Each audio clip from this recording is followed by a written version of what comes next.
মাখনের মতো নরম তুলে বাটার নান তৈরি করে আজকে রেসিপি শেয়ার করব। এই বাটার নানটা কিন্তু যে কোনো মাংস তরকারি অথবা সবজির সঙ্গে বেশ ভালো জমে ওঠে।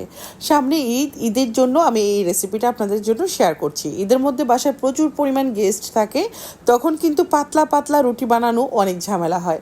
এই বাটার নানটা যদি তৈরি করে দেন ঈদের গোস্তের সঙ্গে কিন্তু খুব জমিয়ে খাওয়া যাবে, অনেক বেশি ভালো লাগে এটা মাংস তরকারির সঙ্গে। কারণ ঈদে প্রচুর মাংস সবার বাসায় থাকে, তখন যদি এরকম মজাদার নান রুটি হয় তাহলে কিন্তু আর কথাই নেই। সকাল সন্ধ্যা দুবেলাই কিন্তু নান দিয়ে চালিয়ে দিতে পারবেন। 1/2 লিটার দুধ নিয়েছি এখানে, আর আমি কিন্তু এখানে দুধটা পাতলা করে নিয়েছি। আর এখানে আমি দিয়ে দিলাম হলো 2 টেবিল চামচ পরিমাণ চিনি, ইস্ট দিলাম 1.5 টেবিল চামচ পরিমাণ, স্বাদ মতো দিয়েছি লবণ। আর দুধটা কিন্তু অবশ্যই হালকা কুসুম গরম হবে। আর এখানে আমি দিয়ে দিচ্ছি আটা দিয়েই ডোটা তৈরি করব। আর আটা দিয়ে এই নানগুলো অনেক বেশি সফট হবে। আপনারা চাইলে কিন্তু ময়দা দিয়েও করতে পারেন। আর এখন আমি এই ডোটাকে প্রায় 7 থেকে 8 মিনিটের মতো ভালো করে মথে নিয়েছি। উপর থেকে অল্প করে অয়েল দিয়ে এখন আমি এটা রেস্টে রেখে দেবো 1/2 আওয়ারের জন্য। 1/2 আওয়ার পর ফিরে আসছি। আজকের বাটার নানগুলো কিন্তু অনেক বেশি সফট হবে। এটা টেবিলের উপর 2 দিন পর্যন্ত রেখে খেতে পারবেন, নষ্ট হবে না। আমি আধা ঘন্টা পর ফিরে এলাম। এখন আমার ডোটা কিন্তু ফুলে ডাবল হয়ে গেছে। এখান থেকে আমি যতটা বাটার নান বানাবো তার ততটা করে গোল গোল শেপ দিয়ে নিচ্ছি।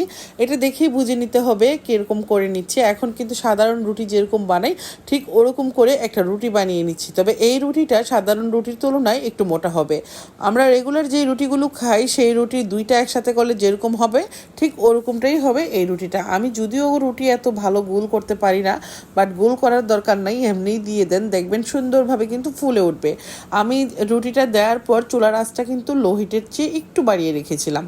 দেওয়ার সাথে সাথে চুলার আঁচ বাড়িয়ে রাখা যাবে না, এতে করে উপর থেকে কালার এসে যাবে আর ভিতর থেকে ভালো করে কুক করা হবে না। আর প্রত্যেকটা বাটার নান কিন্তু এরকম ফুলে ফুলে উঠবে, দেখে হয়তো বুঝতে পারছেন। আমার রুটিগুলো এত বেশি মোলায়েম হয় কারণ আমি এই ডোটাকে অনেক ভালো করে হাত দিয়ে মধ্যে নিই। এভাবে করেই আমি সবগুলো রুটি সেঁকে নেব। উপর থেকে যখন এরকম একটু ব্রাউন কালার হবে তখনই কিন্তু তুলে নিতে হবে। দেখে হয়তো বুঝতে পারছেন কালারটা কত নাইস এসছে, মাশাআল্লাহ। এভাবে করে বাটার নানগুলো বানালে এটা আপনি 2 দিন পর্যন্ত নর্মাল টেবিলের উপর রেখে খেতে পারবেন। তারপর ফ্রিজে রেখেও কিন্তু আপনারা যখন আবার এটা গরম করবেন অল্প একটু পানির মধ্যে এটাকে ডিপ করে তারপর কিন্তু আপনারা প্যানের মধ্যে যদি দিয়ে দেন তাহলে রুটিটা কিন্তু আবার একদম মনে হবে যে তাজা রুটি তৈরি করেছেন, এরকম লাগবে। আমি সবগুলো রুটি বানিয়ে নিলাম কথা বলতে বলতে। আশা করছি আজকের রেসিপি আপনাদের ভালো লেগেছে। তবে আরও কিছু স্টেপ বাকি আছে, সেগুলোও দেখিয়ে দেব। আর যদি ভালো লাগে ভিডিওটা বেশি বেশি করে শেয়ার করবেন। আর এই যে আপনাদের পায়েল আপুর হাতের বাটার দেখে হয়তো বুঝতে পারছেন কতটা লোভনীয়। এই বাটার কিন্তু একদম খালি খালি খেয়ে ফেলা যাবে, যে কোনো ব্রেড বিস্কিটের সঙ্গেও কিন্তু বাটারটা খেতে পারবেন। এটা বাচ্চারা ভীষণ পছন্দ করে, বড়রাও। লাগলে স্ক্রিনের উপর ফোন নাম্বারটাতে ফোন করে অর্ডার করবেন। এটা আমি নিজে তৈরি করি এবং আমি নিজেই কিন্তু আপনাদেরকে দিয়ে থাকি। এই বাটারের সঙ্গে আমি দিয়ে দিলাম কিছু ধনিয়া পাতা, আর ধনিয়া পাতা আর বাটারটা খুব ভালো করে মিশিয়ে নিচ্ছি। মিশানো হয়ে গেলে যে কাজটা করব সেটা আমি দেখিয়ে দিচ্ছি।